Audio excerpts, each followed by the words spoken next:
So our next keynote inspires, motivates, and educates businesses on how to leverage emerging technologies and digital marketing to stand out from the noise and reach the Millennial and Gen Z consumers.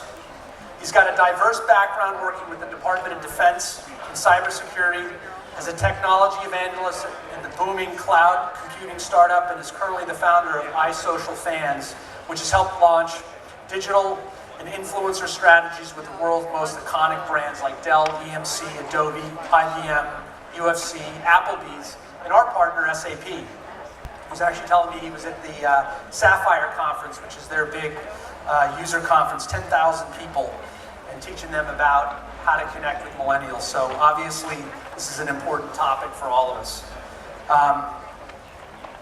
He's going to have to explain this one, but a proud pager-wearing millennial and dad of 3 girls, Brian Fanzo hosts podcasts, has traveled to over 70 countries, and has spoken at many of the world's largest events, including South by Southwest, Social Media Marketing World, CES, and the Mobile World Congress.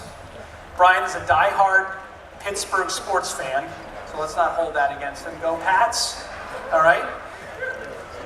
And a semi-professional poker player, so don't drink too much beer tonight and sit down with him at the table.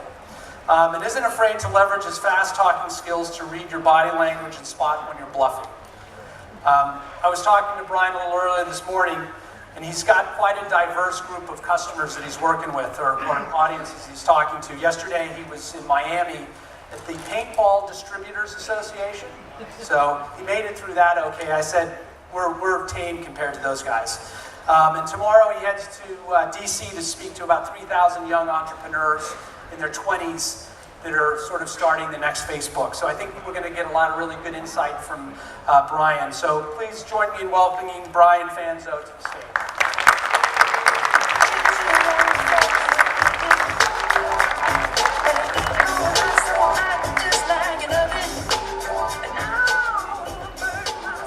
Millennials. Have we been sick and tired of hearing that term enough here now? We talk about marketing to millennials and what are millennials doing? Those crybaby millennials that, they want participation trophies. They are always whining about something. Well, what I'm going to talk to you about today is about the millennial mindset. And what that really means for us in this room is how can we embrace digital, ultimately take over some of the themes that Jack talked about this morning, thinking about collaboration, the future of community, and how we can take the sport to the next level. Now, I introduced myself as a change evangelist, which really just means I've pivoted in my career a whole lot of times, and I'm still figuring out what I want to be when I grow up. Now, I did say, or Jack said I introduced myself as a pager-wearing millennial, and I do have a pager on me, but it does not work, because I don't even know if there's a service that would allow this to work. But the reason I say that is because I'm 36 years old. I was born in 1981, and I am on the top end of that millennial spectrum. So the millennial generation is actually, I'm at the older side of the generation. And for most of my life, for most of my conversations that I've worked with people, I relate a heck of a lot better with those that are 45 to 35 than I do for those that are 36 to 26.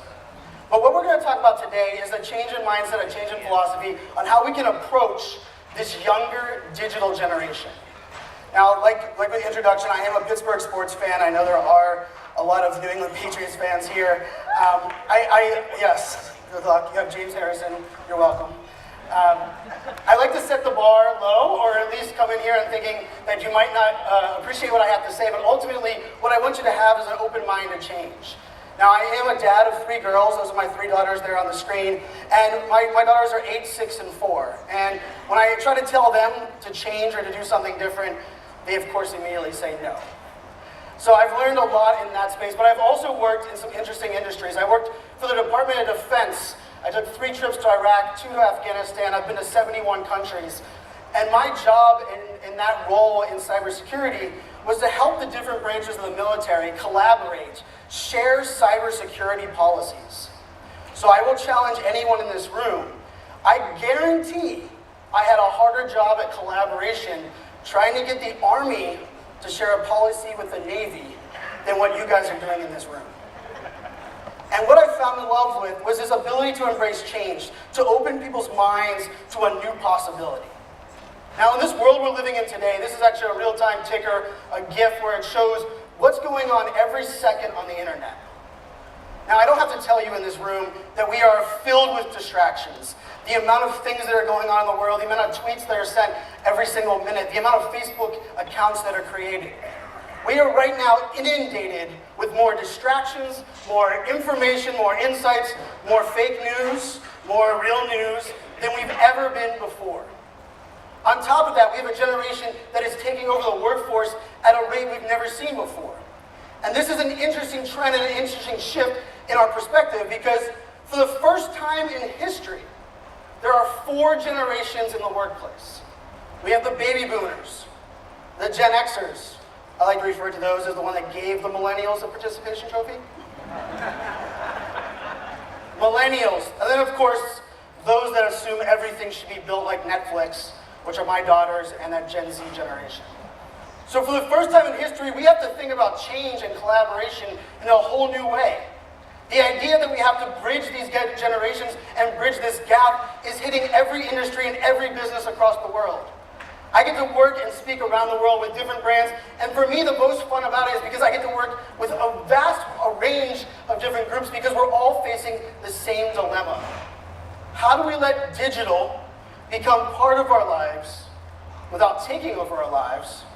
How do we approach digital without being annoying and being one of those guys that looks in their phone all day and runs into traffic and forgets that life is going on around them? But ultimately, how can we all come together and collaborate to move the things forward? Now, I will tell you, my goal here isn't to tell you to change or force you to change.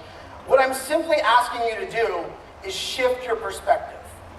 And when we shift our perspective, what I want us to think about throughout this conversation today is not about how old someone is.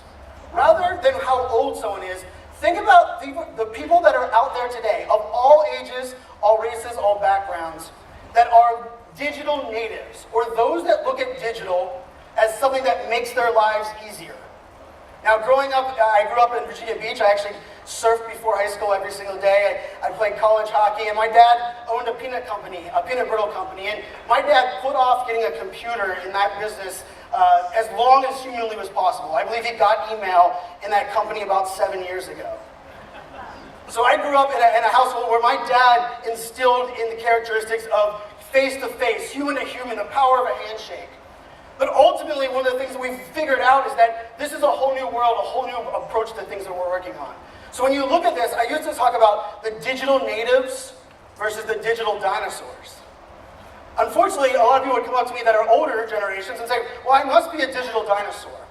And the caveat to this is, don't think of yourself as a digital dinosaur if you look at the possibilities that digital offer as a positive thing. When we look at digital, digital is coming. The amount of businesses that I worked with 5 years ago that told me, Brian, I know social media is here. I've heard about this Facebook tweet bot thing, but it's a passing fad. Social media will go away. People are going to get tired of taking selfies. This is a passing fad. And I'm here to tell you it's not. And there's 4 principles that I'm going to walk you through that really embody this digital native, this understanding of this new consumer, this new person. And the first one is disruption and change are the new normal. We're seeing a pace of change that we've never seen before. I remember growing up, my dad would wait at the bottom of the stairs with his giant VHS camera, and he'd make us wait up there, and he would, okay, now you can come down and see Santa Claus, right? So he would take this video, and he would, of course, record us going down and opening our presents, my brothers and I. I don't know if we ever watched those things. It's probably a hard time finding a VCR to play them today. But the rate of change, and the reason I bring that up is that technology was the front leader for 21 years as the #1 way to capture and create video. Fast forward to the Blu-ray DVD that did not last 4 years as the primary way to watch video. The rate of change today is unlike anything we've ever seen before. And so if you are overwhelmed by change, if this change scares you, if this change is like, where the hell did it come from? We are all feeling that. No one thought that this change was going to happen at this pace. Even those that are those futurists, which I always like to call weathermen that are technology people, or weather women, because they just make these grand gestures and forecasts far enough out that we don't remember if they were right or wrong. And if they're right, they'll remind us. If they're wrong, we won't remember what's going on. But the rate of change today is something that we've never seen before. And for a lot of younger generations, this rate is normal. This path to go from no iPhone 10 years ago to our worlds revolving around an iPhone is just the way of life. The second one is, and this is one that I write a lot about, it's part of one of the key aspects of my upcoming book, is community is the future of business. And it's no more telling than the group that's in this room today. Community, when you think of community, and oftentimes I work with these big brands, especially enterprise technology brands, and they immediately think of technology or community as something that's on the outside of their business. When I talk about community, I talk about it in 3 parts, or really 4 parts. I talk about your employees, I talk about your partners, I talk about your prospects, and I talk about your customers, or ultimately the sailors that are part of the association. The community has the power for the first time in history. The community is here that can make changes. We are seeing movements being made like we've never seen before. The Me Too movement, the marches in Egypt. So much of this has to do with the ability of a community coming together. I'm going to talk a little bit more about community throughout this presentation because this is a community. You are only as strong as those that are in this room or those that are watching on the live stream. You have to figure out where community fits in your goals, how it moves your business forward, and ultimately how we change the world together. The third one here, as perfectly introduced thanks to Jack's presentation this morning, is the future of innovation is collaboration. I truly do believe that if we are going to cure cancer, if we are going to move the needle in the world today, we must think that we are greater than me. We must share, we must collaborate, we must open our doors. Now, in a world full of change, a world full of anarchy, and a world full of disruption, there's a lot of people that don't want to collaborate. There's a lot of people that still think in the mindset that if I hold on to this information, it makes me smarter. Even if I get hit by a bus and nobody can do what I do, it makes me smarter. But these digital natives, the future is less about what you hold on to and more about what you share, what you inspire, and how you educate others. And the last one is the future of marketing as a marketer is relatability. And relatability, in my opinion, is probably the thing you're going to focus the most on in 2018 in the sailing leadership environment.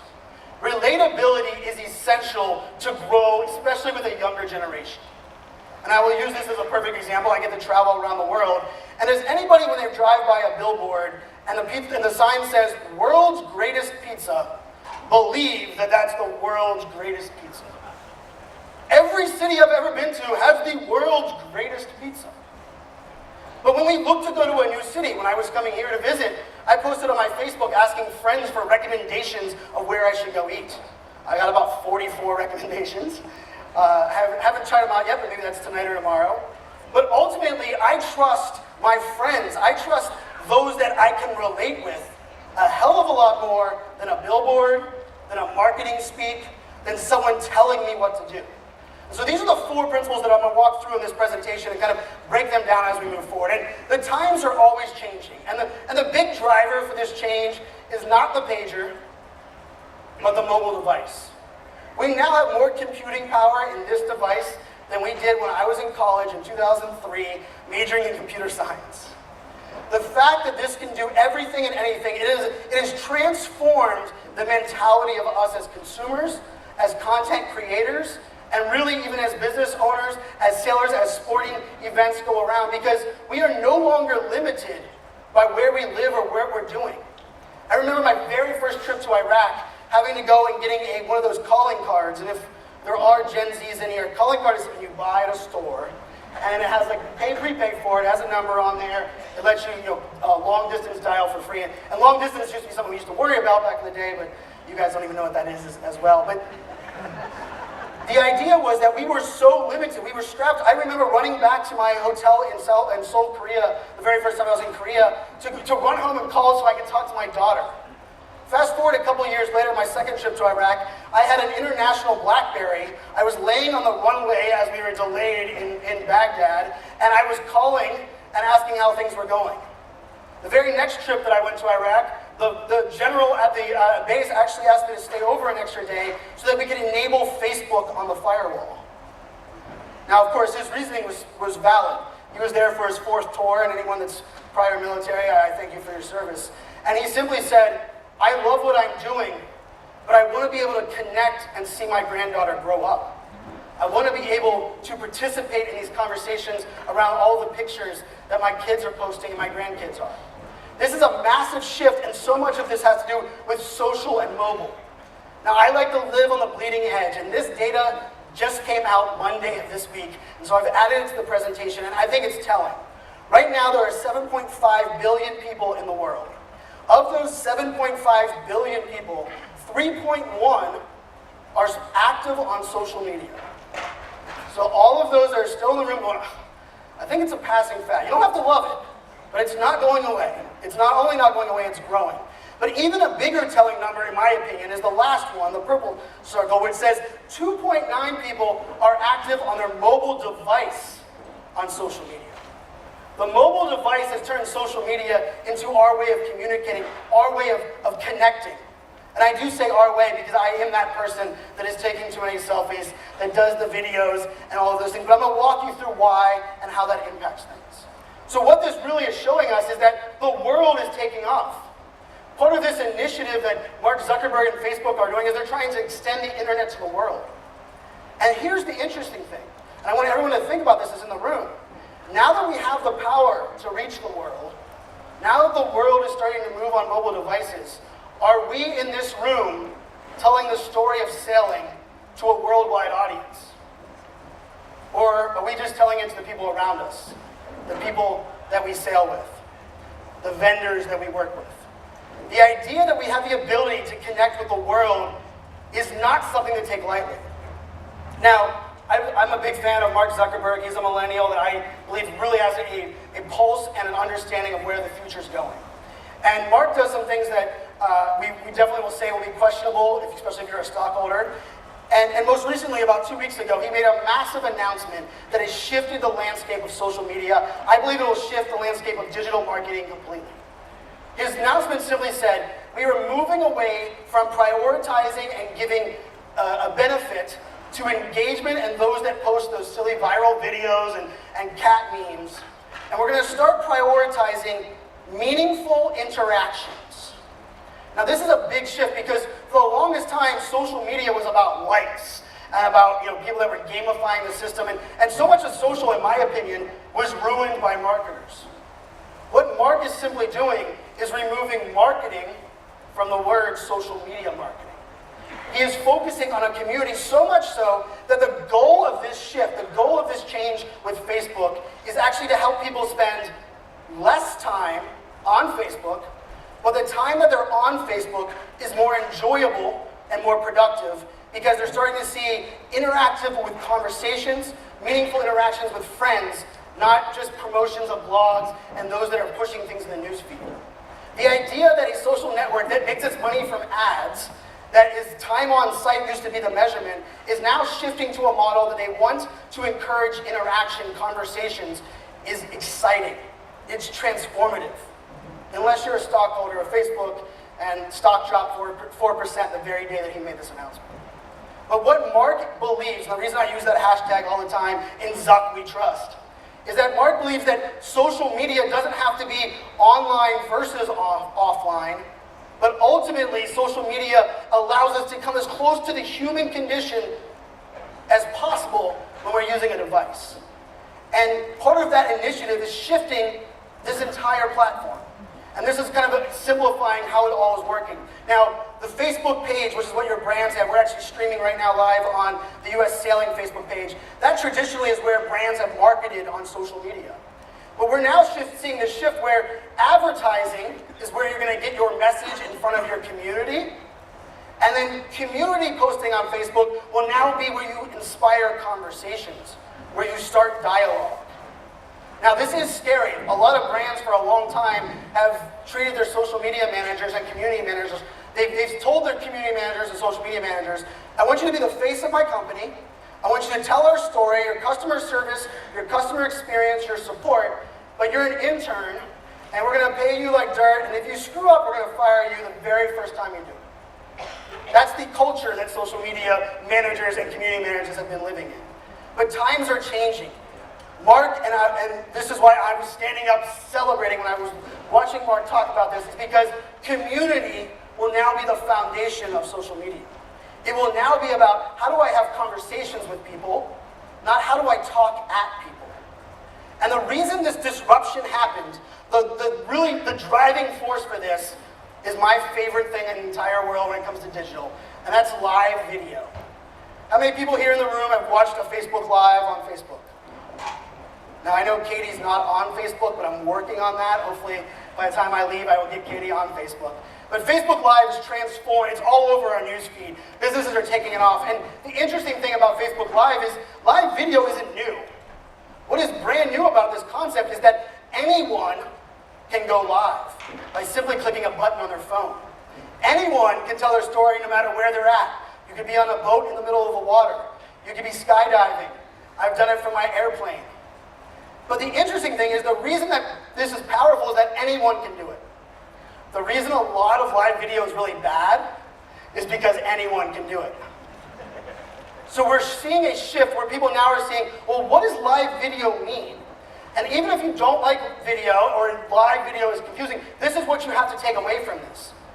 For the last 10 plus years, we've used digital and social media to distance ourselves from the human condition. We've been faking it till we make it. We've been selling unicorns and rainbows. We've been throwing up websites and selling products that didn't exist. We've been talking about completing things. If you go to your LinkedIn profile of your friends, how many of them graduated from Harvard, and yet we know for a fact they never went to college? The idea of what we were portraying online was not who we were, but what we thought other people wanted to see or learn about us. And the interesting thing about live video is that live video is really hard to fake. Live video is really hard to automate, to do it and not be able to say which are the most powerful words in live video. And this is something to take in mind. The most powerful phrase you can say in live video, when someone asks you a question that you aren't sure of the answer, by simply saying, I don't know. Now as a marketer, every marketing team I work with is like, I'm not going to admit I don't know anything. But the idea of this is, on live video, when someone asks you a question that you don't know, when you have the ability to say, I don't know something, it actually adds validity to what you do know. I don't know if you guys have seen this, but there's a couple big enterprise companies that they talk about their culture. On their website, you click on the culture page, and there's a video, and it's people sitting in front of this nice river, and they're talking about how amazing their culture is at their company. We trust our employees. This is the best place to work. And then under it in very tiny print, it simply says, these people are actors. Because they don't trust their employees. They don't want to create the video over and over again whenever their employees leave. But this shift in live video is disrupting every aspect of social media and marketing. On top of that, Mark Zuckerberg believes in so much of it that he's giving preferential treatment to Facebook Live. So if you post to your audience on Facebook, you're roughly getting 18% of your audience to actually see that. If you then add a video, you add about 10%, or 10 times more people can actually see that. But if you add a live video, it actually adds 6 times more than any other video platform. Which truly means Mark wants the people, when you are able to be human, when you're able to put a live camera in front of you, say I don't know, show your imperfections, embrace transparency, Mark wants that to be seen by your friends, your community. Versus the idea of us posting those nonsense or blogs or us marketing at people. And this is a transformation. We're live right now on the US sailing page, right? The idea that we can do this from this area and someone from around the world can tune in and consume this content is transformative. Now you might be thinking, okay, wait, this guy's talking about Facebook. I thought he's going to help us with millennials and Gen Z. Like, shouldn't he be spouting off about Snapchat and WhatsApp and all that other Instagram? Well, here's the interesting thing. This is data from January 2018, which just happens to be yesterday, that the #1 users and consumers of Facebook are between the ages of 18 and 34. Facebook is where so much of this conversation is happening, and there are people coming back to Facebook, but when you think of these other platforms, the Snapchats, the Instagram, part of the reason that they exist is because just like we all were kids, if our parents figured out something, didn't we just go do the opposite or figure out, okay, if my mom knows that I'm going to the skating rink after school, I'm going to tell her I'm going to go to the skating rink, and I'm going to go to the movies. There's even a trend on Instagram called Finstagram, which simply means fake Instagram, where your kids, and unfortunately I'm blowing the spot on all of your children today, your kids will actually give you their Instagram account and say, look mom, I take pictures of our cat, of pretty sunsets, and this is what I talk about on Instagram, you should follow me. And yet they have a private account that's not linked to their name that all of their friends have, where their selfies and their videos and their frustrations with their parents exist. This idea of social media for right now in this generation is, I want to play where my parents aren't. Which is why Facebook was the one that we scared away from, because that is, for the most people, except for Katie and a couple others that are not on Facebook, a place that we all are a part of. And so what this really means is, rather than focusing on the individual platforms, let's shift our focus to the change that exists. So these are my three daughters up here, and I want to talk about change for a minute, because for this group in here, so much is evolving, so much is changing in your industry, in your space. The more research I did, the more I was inspired at the opportunities that you have. But at the same time, change is hard. Change oftentimes gets people riled up. Those that are scared of change, more than likely or not, their immediate reaction is to tell you they don't want to do that. For example, if I told all of you that you should be on Twitter today, go download Twitter, how many people are you going to do it? But if I inspire you, if I educate you on the power of that platform and how you can reach millions of people by simply using a hashtag, are you more likely to embrace that change? Because here's one of the major issues that we look at when it comes to change. For so many industries, and this is no different, we are at a point of change today. And some of us are looking at that and saying, wow, we must have screwed up the last couple years, or I don't want to screw up my sport and do this change. But change is not the result of bad behaviors. Change is the result of all behaviors, all shifts, and all conditions that allow you to approach something new today. So I want us to take a look at change and say, don't think of change as being forced to do it, but have an open mindset at its possibilities. Now, social media, digital, I'm going to get into some more practical expertise on how this works. I'm also doing a workshop today at 1 o'clock on personal branding and how each one individually can start telling their story. But the most powerful word for me, and this is one that I want you to take away 100% from this event, is that the thing that you can do on social media starting now is give people access to things that they cannot get anywhere else. What I mean by access is you want to give them access to people, to places, to experiences, to products. I believe this is a massive disconnect in the sailing industry. We often talk on social media about what we do, what events we participate in, what we are accomplishing on. But do we give people access into the hard work, the training, the behind the scenes? Do we give them access into understanding the product changes and the shifts? How can someone on social or in the digital world be excited or understand how to do what you're doing if you don't start giving them access to that? And that access used to be expensive. That access used to be something that was difficult. It used to be intrusive. But I can tell you, the days of privacy are over. We are shifting to a world where rather than you worrying about privacy and what you're posting out there, we now have to monitor where things are going. And so relatability via access is essential, and that's where I really focus on this. But this slide is the slide that I use on every one of my desks for my consulting company. And for any brand that I've worked with, I helped launch Dell's very first Facebook Live. I helped launch IBM's very first Periscope. I did live streaming 20 hours of the Super Bowl 2 years ago.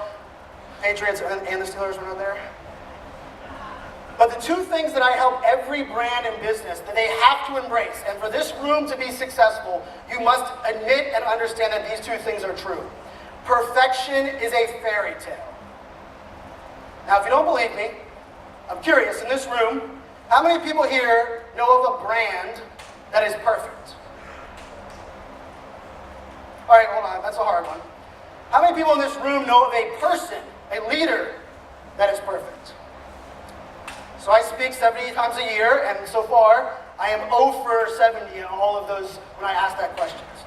But interestingly enough, when we go to post on social media, when we go to share our story using digital, what do we try to share? Our perfect picture, our perfect story, our perfect delivery, the perfect sunset with the sailboat in the behind. Perfection is something that we don't believe exists, yet we have a barrier for posting because we believe we need to convey that we're perfect. And one of the things that I work a lot with entrepreneurs and leaders on is that transparency and sharing your vulnerabilities is the best way to be relatable. Opening the doors and admitting to what you don't know or the shifting climate that's happening is a way that people will now be able to relate with you. I was diagnosed ADHD at 31 years old. The doctor told me when I was 12 years old I should have been diagnosed. I asked my mom said, well, they told me that you would need medication. And in those times, your parent that medicated was a bad mom. At 31 years old, I was diagnosed and put onto Adderall. I still take Adderall to this day. It changed my life. And it wasn't until someone came up to me when I was 33 years old, and they were crying when I got off stage, and they told me, Brian, I've been struggling with this for the longest time, and I've worn this vulnerability of who I am as a scarlet letter. I've been ashamed to tell people that I'm medicated, I'm using Adderall. And I looked at her and I was blown away. And from that minute forward, every stage that I've gone on, every podcast that I've hosted, I have made sure to make it a point to let people know that is part of who I am. We are not perfect. We as individuals, we cannot convey that message. We need to start embracing our vulnerabilities, embracing the things that make us who we are. All right, I like that, there we go. The second part of this is control is an illusion. So many times when I work with brands, they're like, we want to control our message. We want to control what people think about us in this room. We want to control the sport of sailing. We don't want it to be inundated by all these other sports and, forget surfing and who knows about kiteboarding. We're confused by why that's even in our ecosystem. You cannot control what's happening around you. You simply have to take an open mind and a perspective of how can we work together. And when we think about being able to control something, it immediately ends the possibility of collaboration. And if you're going to take the statement that was shared here earlier by Jack, that collaboration is a key element, we must first embrace that we are not perfect. We must second realize that we cannot control our message, our sport, and where things are going. Now the goal with digital and social media is I'm a computer science major. I'm a big geek. I like to take apart computers. I like to hack different things. I built my own website. And the thing about digital and technology, the reason I didn't like marketing, and I really blame my guidance counselor for not explaining to me what marketing really was that I thought of it was like the fancy people that made the sales team look good and gave them like rainbows and unicorns to sell and made pretty banners. But ultimately, that shift has been happening even more so today, where marketing isn't about telling people what to do or enabling sales to force people to do something. It's actually now about enabling that relatability. It's about shrinking the distance between different groups of organizations. Now, how many people in here say you do your best business when on a boat or sitting at the dock? No? No one? What about the golf course? The golf course, I grew up, the only reason I learned that sport, which is, other than getting away for 4 hours, was that my dad told me business is done on the golf course. The reason business is done on the golf course is because we are humans on the golf course. We tell people about our trials and tribulations. We talk about sports and our family. We relate with people at a human level. And for some reason, when we take that same concept online, we only talk about what we do. We don't want to let people know that we have kids. We don't even want to let people know that we cried a little bit when the Steelers lost against the Jaguars. We've completely lost touch of what is truly the most powerful element. And so when we look at this, I want you to look at live video. I want you to look at the possibility of digital and social. It's not going to replace what you do. It's not going to change and something make it better. And I often say this very simply.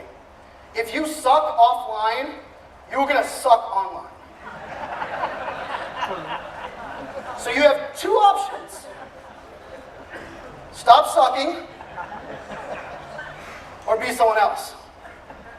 But ultimately, if you are doing good things, if what you care about, the movements that you're making, the people that are in this room that love your sport, You can shrink the distance between you and those that are unsure about how they would get into sailing by simply telling your story, leveraging video to look you in your digital eyeballs. I hate blogging. I hate writing. I struggle through grammar classes. I still get the yours all kinds of backwards. But video for me allowed me to do, well, what my mom said I did when I came out of the womb, which was talk. It allows people to look me in the digital eyeballs and realize I'm not making this up. And if I don't know something, I quickly admit to I don't know, and I don't know a lot.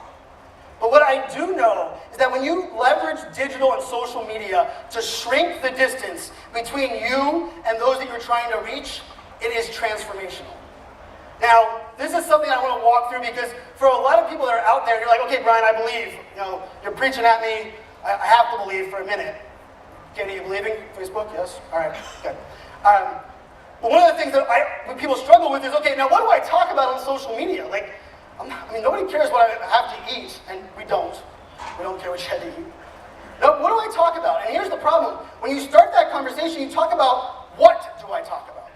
And for brands that I'm working with, and I work with enterprise technology brands, so they're extremely boring, and it's really hard to find a story or find passionate people that work there. I always tell them, your what is extremely boring. But for this group here, I kind of changed the slide a little bit, and bear with me, do not hang me from the beginning of this, but what you do is a little bit elitist. We don't understand those on the outside. How do we join the sport? How do we participate? How much money does it cost? When I first started working with IBM, one of the things that they brought me in 5 years ago, and I was the very first millennial, I was like the token millennial. Someone had to get like a checkbox that said, bring a millennial in to talk to us, and they checked that box and brought me in. And I was the very first person on their stage to not wear a tie. And one of the things they told me about was how amazing their brand is. Everyone knows what IBM does. IBM has been here for umpteen hundreds of years, and we have a problem that we can't figure out what's wrong with all these other young generation. So I started polling my audience. The very first reply I got to my poll is, IBM still in business? From IBM's perspective, everyone knew us. We've been around for so long. For me growing up, IBM was a blue suit wearing, tie wearing people that did the computers. I majored in computer science. But for a younger generation, IBM had no meaning to them. And this was eye-opening when I shared this data with their executives and their leaders. But I give them full credit. Because rather than saying, no, your data's wrong, those people are idiots, they simply said, we have a messaging problem. We are talking about what we are or what we used to be. And we're not talking about why we do what we do. We're not talking about how do you get involved with what we do and how do we impact the world. How many people have seen Watson all over the place right now? Right? Anyone that watched the Grammys, we got like a taste of, Watson is doing it, which is really cool technology, artificial intelligence. But it's because now they're integrating that why and how into our daily lives. We don't talk about where we can get involved. So this is what I want you to shift. When you're thinking about what social media means for your industry, for your business, for your little yacht club, stop thinking about what do I post, and start saying, how can I share my why? If you haven't read Simon Sinek's book, Starts With Why, I 100% recommend that. I don't like reading, a little bit to do with ADHD, and I've read that book twice. But I want you to start thinking about, how do I share what I do, why I do it? Because every person I've met in this room, every person that was on the calls bringing me to this organization, they shared their story about how they got into this sport, why they love this sport, why they're sad that things might be changing, but they don't want to give up. That is what resonates. That's what we want to hear. Don't tell us about the boats and the things that we can't even wrap our head around participating. We need to shrink the distance by talking about our why and our how. And what I like to call is, this is my philosophy, which is called think like a fan. And now think like a fan, my last name is Fanzo, so it kind of worked perfectly. In the marketing space, people actually thought I changed my name to match my marketing. Marketers are a little off, so But what I want you to start thinking about is, how can I take the people in this room, and together, how can we be marketing how amazing we are? How can we be marketing why we do great things? If you immediately, when I ask you, hey, how can we, what's the current status of sailing? And your first instinct is to blame someone else, or blame the association, or blame people for not listening to you, you are not part of the change. You are not going to help move the needle. But if you start inspiring others, you start leading the way, you start turning fans into sailors, you start turning sailors into ambassadors, and everyone in this room, as ambassadors, you must be evangelists for your sport, for what it does for your life. One of the most trending things on every blog post, we probably have all read it, is like 10 things to do before at 8 a.m. to be more productive in my day. And like 500,000 people read that. For me, I'm not a morning person, so I'm like, 10 things? I wake up at 7:59 for an 8 o'clock call. But ultimately, what you're doing here at sailing, the teamwork, the camaraderie, the sport, the athletic part of it, the idea that you're building trust, you're teaching people how to mentor others, how to be leaders, that's the focus. Don't tell me that I should be a sailor. Tell me how this is transforming your life. Because that's how you as evangelists in this room turn people into fans. And then those fans turn into sailors, and you start to grow your team. The reason I believe in personal branding is I don't like to think about marketing as a department. I think every one of us in this room are the greatest marketers for this industry, for this sport, across the board. You have to own that. If you blame someone else, if you start another organization that only bashes this organization, you are not part of the change, you're part of the problem. You need to come together, think about how can I help educate? How can I help inspire? How can I create more fans? Now, community is an interesting thing because we kind of feel like community, and community kind of feels a little fluffy. But what I want you to start thinking about is how can I bring together some of these pieces that maybe I haven't before? One of the places I was at that paintball distributor event yesterday, and I was doing a workshop with them afterwards. We were doing the strategy. And one of the things that was mind-blowing, I don't know if mind-blowing, but one of the most successful paintball parks, which is in Los Angeles, one of the things they do really well is they are part of the community. They go to farmers markets. They go door to door. They participate in the local baseball teams even though they don't play baseball. They sponsor the 5K run in the local area even though none of them like running. I don't either. What they figured out is by going out and being part of the community, it opens people's doors and minds to understand what you do better. If I don't know you and you're telling me what you do or even your why, more than likely I probably am confused. But if you start to build that rapport, if you start to care about me before you want me to care about you, that's where the magic happens. And so you have to start thinking about your community. Where can I reach out beyond sailing, beyond the docks? How can I go into the community, be a part of those conversations, be a part of the community, take a leadership role, and then ultimately inspire people to come back and learn what you love to do? I truly believe community is the future of business, and I'm going to preach it from every stage that I ever get on. Now, when it comes to content creation, the reason live video is so powerful is that I call it participatory content. And what that means is, online and on social media, especially from brands for the longest time, we just talk at you, right? The TV, and for those of us that were the older generation, we used to have to go home to watch TV, right? I talk about that all the time. I was incentivized in high school because I was not a very good student. My mom would actually let me stay up to 9 o'clock on Wednesday nights to watch 90210 if I was a good student. And when I say that to younger generations, like, why the hell didn't you watch it on your phone or like TiVo it? Or you didn't wait till it came out on Netflix? I would say, no, I can't figure out how to even record with a VCR. It's like the hardest technology ever. But the idea now is that we are now looking at content, we are now looking at social media and says, how can you participate? The light bulb for me went off the very first live video I ever did.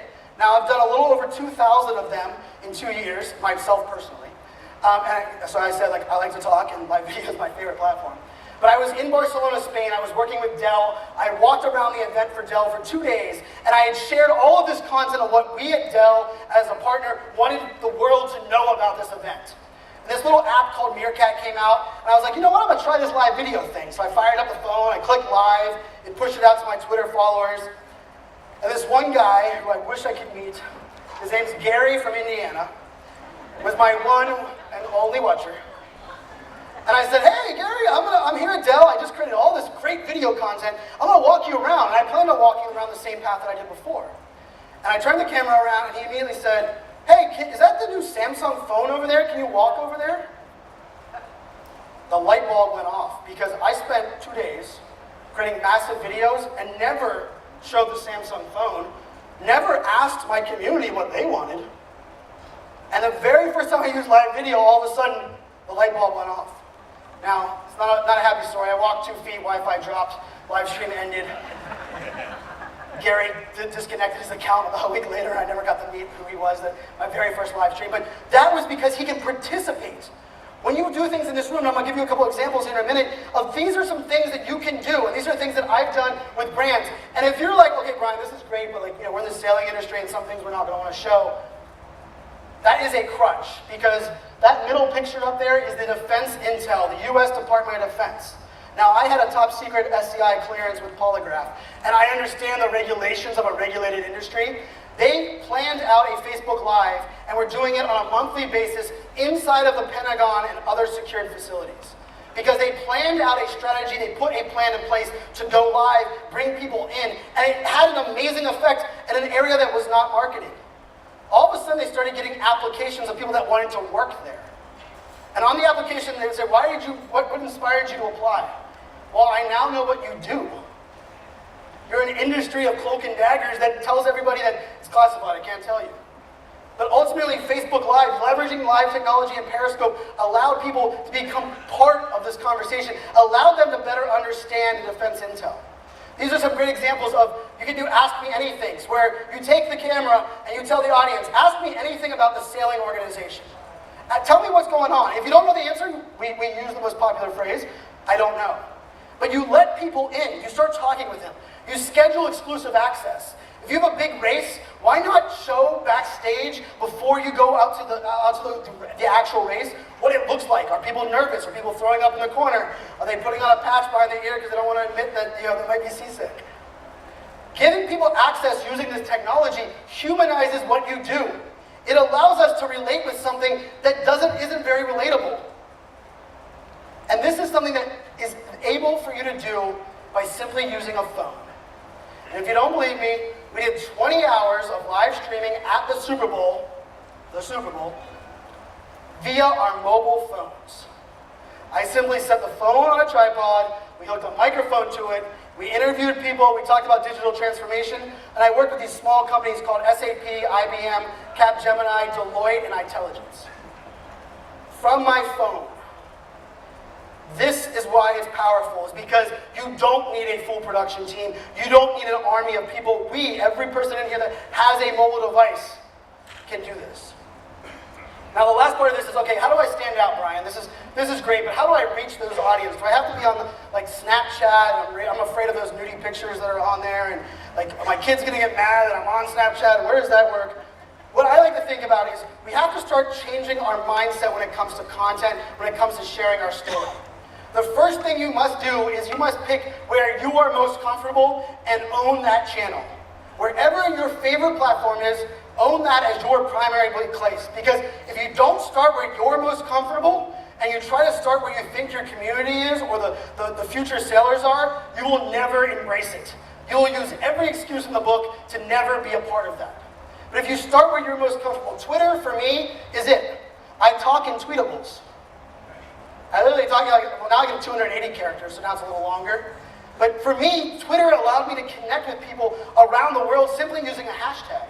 It blew my mind when I started to embrace it, because I lived in Virginia Beach, Virginia, and I was a Steeler fan that missed my Yinzers that were in Pittsburgh. And ultimately, by using a simple hashtag called Steelers Nation, I was able to connect and have conversations before games, during games, not after games, because most of them are sore losers, and it was really difficult to deal with. But ultimately, I was able to use the platform that I like the most. And this is where I think collaboration comes into play. Because a lot of people ask me, Brian, how do I grow my following? I only have 5 likes, or there's only 10 people following my brand, or who's going to follow my company? Collaboration is the secret, and collaboration can happen in this room. The secret that every YouTuber refuses to tell everybody is that if a YouTuber became a YouTube star that you've seen probably in the news, in the bad news at the moment, the reason, how they figured out how to gamify the system was if I have 100 followers and my friend has 150 followers, if we create a video together, we are now reaching 250 followers, and now we each have 250.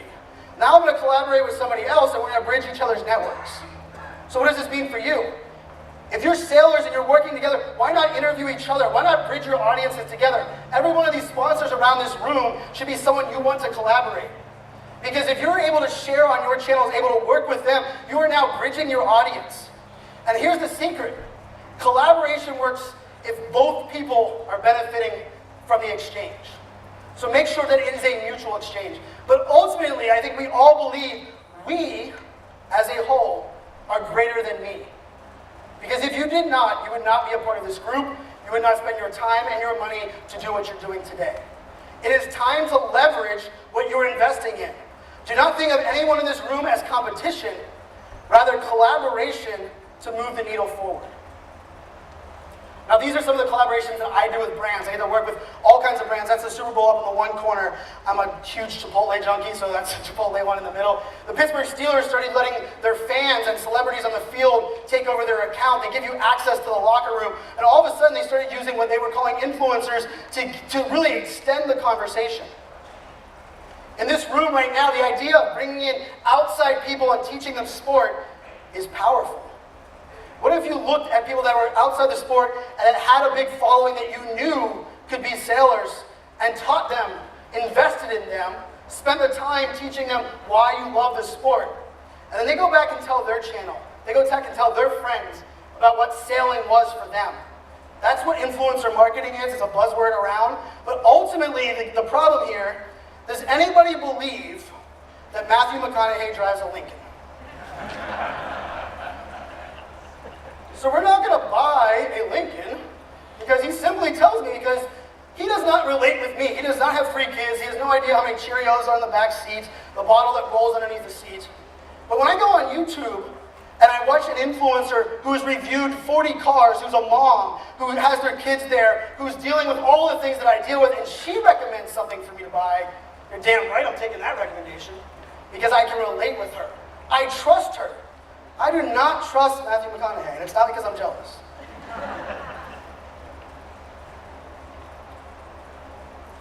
Ultimately, the secret weapon is that the field of dreams marketing is broken.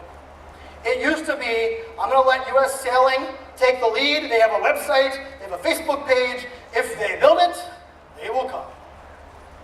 Unfortunately, Kevin Costner, field of dreams no longer works. If you build it, nobody's coming. You must bring your content, your conversation, your why, your values to your audience. You must go to where they're having a conversation. And if the first thing you do is say, go to my website or come follow me, it's the same thing as change. When someone tells us to change, we're like, nope, we're good. No, thank you. But if you go to other communities and participate and show you care, and start sharing your content where they're having conversations, then they will come to you and say, what do you do? Where can I get more information about you? It's the essence of building a community, is that idea that you care about other people before they know that you care about them, and you go and have these conversations where they're at. So do you need to be on Snapchat? I don't know. But I would love to test it out, because I've worked with brands that tell me, Brian, we're selling, and this is a true story, we're selling skinny jeans to 30 to 45-year-old women. There is no reason for us to be on Snapchat. I was like, okay, I can almost see that. But then we started doing some research, and we found out, well, who is the #1 influencer that influences a 30 to 45-year-old woman on what jeans she wants to purchase? And this is the jeans that we were talking about. The interesting thing was 13 to 14-year-old girls, aka their daughters' friends, or those they saw in the mall. All of a sudden, the skinny jean company said, wait a second, we want to get on that Snapchat. They started sponsoring content on Snapchat and bringing that conversation and educating, working with celebrities that were wearing their products and getting it in front of 13 and 14-year-olds. So when their mom asked them, what are the cool jeans to wear right now? Their daughters told them, they went out and bought them. The idea that you might not think that your persona, your audience is on the platform. They might not be the sailors that are on the platforms, but they possibly could be those who will influence future sailors. If you want to get the younger generation starting to get involved, start with the mom and dad, and then start with their friends, right? And start with the older brothers and the older sisters, because that's where it starts. Now, I'm going to play a video for you real quick. And the reason this might kind of come across is, this sounds overwhelming. I see lots of heads nods, and hopefully it's not because you're falling asleep. I talk a little loud and a little fast. But ultimately, you might be overwhelmed and say, Brian, this is great, but like I have my own business to run, and I also do sailing, and I have kids, and this is way too much work. Nice try, Yeah, I'll let my intern, I'll hire a kid out of college to do that. But what I want to show you, I want to prove to you that by simply using your phone and the free features that are on your phone, you can create a video like I did this morning on the beach. I am here in St. Pete Beach. Brian Fanzo, iSocial Fans. I'll be on stage at 10:45 a.m. right after the CEO Jack, talking about the Millennial Mindset, how to embrace change, leverage digital technology. Wow, what a venue, what an event. I do a lot of these videos at a lot of events around the world, and not bad doing it from the beach here at St. Pete. I'm excited to head inside. Come with me. This sure does beat DC weather. Those coming from the Northeast or wherever you're coming from, Florida has it spoiled, don't they? Beautiful Trade Winds Resort. Now this has more pools and more activities. I got lost already twice, but the pavilion is beautiful. I'll show you where the magic will be happening. Maybe the calm before the storm, pun intended. So we're here, right outside the pavilion. Of course, can't be a sailing leadership event without that. There is some opening discussions going on. I'm going to take you inside real quick, get a sneak peek of what the afternoon will look like.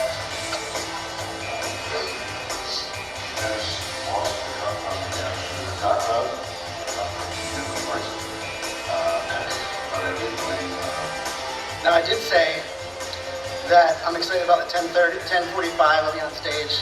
Now there are tons of pools here, but on top of the 10:45, I'll be doing a workshop at 1 o'clock to 2 o'clock on personal branding, how to be yourself, embrace the power of digital to tell your story. So maybe the pool will have to wait for later this afternoon. I hope you guys will join me. I'm excited to be here at St. Pete Beach, Trade Winds Resort with US Sailing, the Sailing Leadership Forum.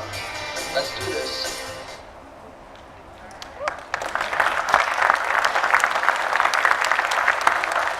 I use my iPhone and only my iPhone. I didn't use any special apps. Yeah, I added that little text overlay by simply using the text feature on my iPhone and the editing the photo feature, which everyone has. There's no price to do it. So what I tell you is that don't tell me you're going to start tomorrow. You're going to go back and tell your team. I want you to press the damn button today.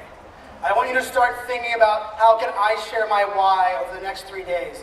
Why don't I do a recap video at the end of each day and just share it to my friends and let them know I'm trying to get used to video, and I'm going to give you a little idea of what I'm doing here every day in beautiful St. Pete. And I swear we're not just sitting by the pool and drinking till late hours. Well, maybe we are, but we're doing that with you then. I challenge you to press the damn button, because here's the thing, and I'm going to leave you with this. My dad told me simply, son, I love that you're doing social media, but business in life is about a handshake. And my dad is right. Social media is not here to replace a handshake. What I talk about, all of these different things, are not here to replace a handshake, because remember, what happens if you suck? But ultimately, if you embrace this mindset, you start leveraging this to tell your story, you will turn those handshakes into more handshakes. And what I like to do is I like to turn handshakes into hugs and selfies. Thank you guys very much, Brian Fanzo.